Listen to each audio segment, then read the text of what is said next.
예수님은 소위 포도원 품꾼 비유라는 이 이야기를 통해서 하나님 나라가 어떤 곳인가에 대해서 다시 한번 설명하려고 하십니다. 따라서 포도원 주인의 말과 행동을 잘 살펴보면서 하나님 나라, 천국이 어떤 특징을 갖고 있는지를 좀 정리해 보려고 합니다. 우리가 조금 전에 이 비유의 말씀을 또 듣고 보았었는데, 전반부에 나타난 가장 두드러진 특징은 이 주인의 적극성입니다. 포도원 품꾼 고용하는 일을 본인이 직접 챙깁니다. 여기서 우리가 포도원 주인에 대해 알 수 있는 것은 무엇입니까? 포도원의 수익보다는 사람에게 관심이 있다라는 사실을 보게 됩니다. 세상 나라는 어떻습니까? 온통 돈, 이익에 정신이 팔려 있죠. 사람에게 관심이 있는 것 같지만 그 사람을 통해 더 많은 이익을 얻기 위해서 사람의 관심을 갖는 것이지 그 사람 자체에 관심을 갖고 있는 것은 아닌 게 분명합니다. 그렇다면 하나님 나라는 사람에게서 취할 수 있는 어떤 것보다도 사람 그 자체에 관심이 있다. 우리는 이렇게 정리해 볼 수 있을 것 같습니다. 우리는 이 비유에서 사람들이 각기 다른 시간에 포도원으로 들어온다는 사실을 보게 됩니다. 그러나 결과적으로 이 품꾼들은 모두 동일하게 한 데나리온을 품삯으로 받았습니다. 세상에서는 선후배 사이에 엄격한 구별이 있고 기득권이라는 것이 있습니다. 그러나 하나님 나라에서는 기득권을 주장해서는 안 됩니다. 왜냐하면 하나님은 일찍 온 사람이나 늦게 온 사람이나 먼저 온 사람이나 나중 온 사람이나 동일하게 대우하시는 하나님 나라의 원칙을 갖고 계시기 때문입니다. 오후 6시가 되었습니다. 포도원 주인은 나중 온 자로부터 품삯을 지불하게 했습니다. 일반적인 순서는 아니었습니다.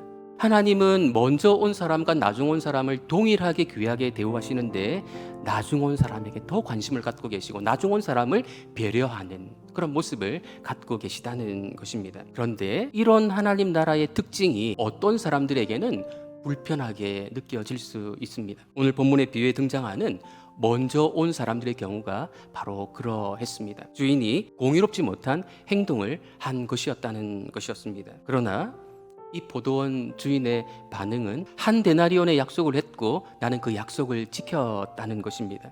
그리고 나중 온 이 사람에게 너와 같이 주는 것이 내 뜻이라고 말하면서 자신의 원칙을 주장했습니다. 여기서 알 수 있는 하나님 나라의 특징은 나중 온 자에게 은혜 베푸는 원리가 결코 깨뜨려지지 않는 나라라는 특징을 갖게 됩니다. 오늘 본문의 비유가 무엇을 의미하는지 정확히 알기 위해서는 보다 큰 문맥을 살펴볼 필요가 있습니다. 이 비유는 베드로의 질문에 대한 예수님의 답변의 일부였거든요. 보소서 우리가 모든 것을 버리고 주를 쫓아싸우니 그런즉 우리가 무엇을 얻으리이까? 우리는 저 부자 청년과 달리 모든 것을 버리고 주님을 따랐습니다. 우리에게 주어질 보상은 무엇입니까? 라고 예수님께 물어본 것이었습니다. 베드로가 예수님의 이 비유를 듣고 보인 반응은 무엇이었을까요? 한마디로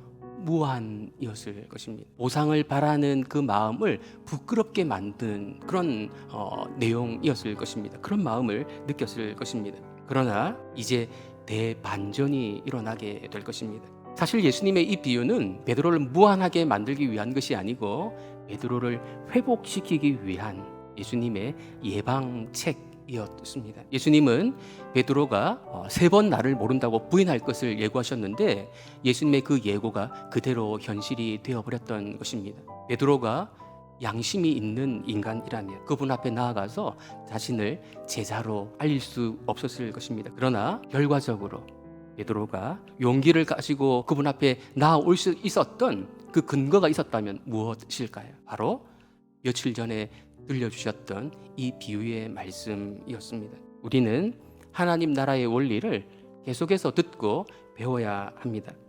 하나님 나라의 원리는 이 세상의 원리와 다른 것이 많아서 때로 정반대인 경우가 많아서 하나님 나라의 원리를 반복해서 듣고 습득하지 않으면 익숙해지려고 애쓰지 않으면 어느새 내 모습은 세상의 원리를 따라가고 있는 그런 모습을 보이게 될 것입니다. 이 은혜의 나라의 일원으로 살아가실 수 있는 그런 저와 여러분들 되시기를 예수님의 이름으로 축원드립니다.